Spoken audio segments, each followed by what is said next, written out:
Thank you again, everybody, for joining us live for New Shepard's 12th mission to space. Tail 3, the rocket you see on the pad there, she's going up for her 6th mission to space. That'll be a record. We're looking forward to that. Now, as we said, we're getting very close to sending people up to space. Again, like me and you. Like me and you. And you guys at home, too.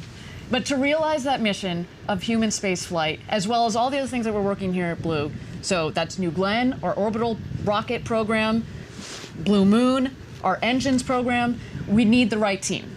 And our team is growing to be able to accommodate all those programs, right, Caitlin? Absolutely. So in the past few years we've been here, we've seen a lot of growth.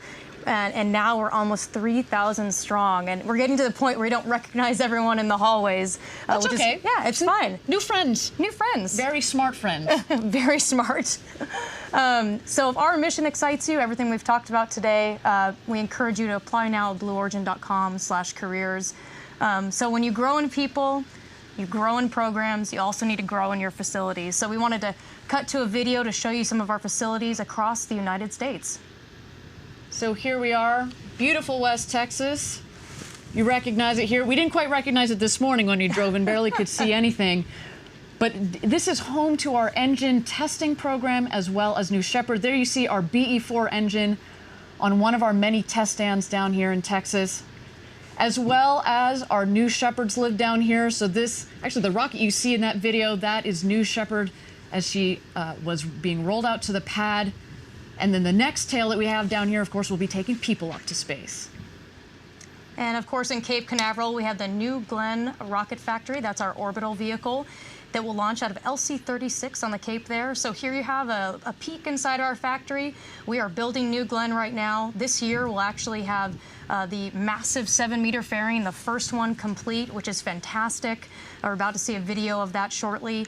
We're also going to be finishing what's called CDR, or Critical Design Review of the rocket. So essentially, the design of the rocket will be complete. So here you can see that giant 7-meter fairing going into that also giant composite cure oven, building that vehicle today, right now. And just shortly here, this video is of our new rocket engine factory in Huntsville, Alabama, that will be opening in the next quarter. And then back at home in Seattle, Kent, Washington, this is our headquarters here. We just opened up this new facility last week. I can't wait to get back home to move my desk in there. It is going to continue to be our engineering center of gravity, if you will, as well as continue to be the home of where we manufacture New Shepards. That video, Caitlin, that's a rocket that's going to be taking us to space I love soon. it. All right, Ariane, so we're at about T-minus 5 minutes and 28 seconds here, and I think it's time for me to join the capsule recovery team so I can greet our payloads as they arrive back from space. Remember, I'll be posting some fun content on Instagram, so make sure to check it out. And of course, Godspeed, New Shepard. Caitlin, thanks so much for joining me this morning. It's Thank fun you for having a having friend me. out here on the desk. Right? I enjoyed it, thanks. All right, everybody, but we've got a little bit more time here. We got to watch New Shepard, make sure she's all set to go for her flight to space this morning.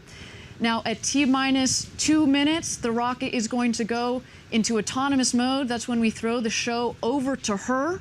She's going to go through some final subsystem checks, but for the moment, let's check out this beautiful rocket ready for her ride.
Again, thank you everybody for joining us live for New Shepard's 12th mission to space. Again, this rocket's 6th mission to space and back.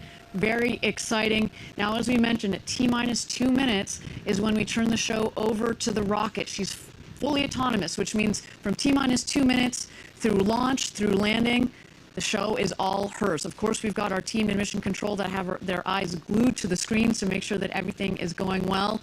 They also have their eyes glued to the screens now. We want to make sure that the rocket is ready for launch. In particular, we want to make sure that the propellant in the tank is both in the green with regards to pressures and to temperatures. Temperatures a little bit easier when it's chilly out here in West Texas in the middle of December. It again this morning was about 0 degrees Celsius or 32 Fahrenheit, so it's brisk. But why don't we get back to what the rocket needs to go through? We're going to keep our eyes on the rocket because she needs to go through her aft fin checks, make sure that they have free range of motion, as well as the engine gimbal check. You're going to see the base of the rocket shortly here, and just keep your eye for the nozzle of the BE-3 engine that's going to peek out there, and it's just going to move slightly. It also, in addition, of course, to keeping the rocket thrust on its way to space and also slowing it down when it comes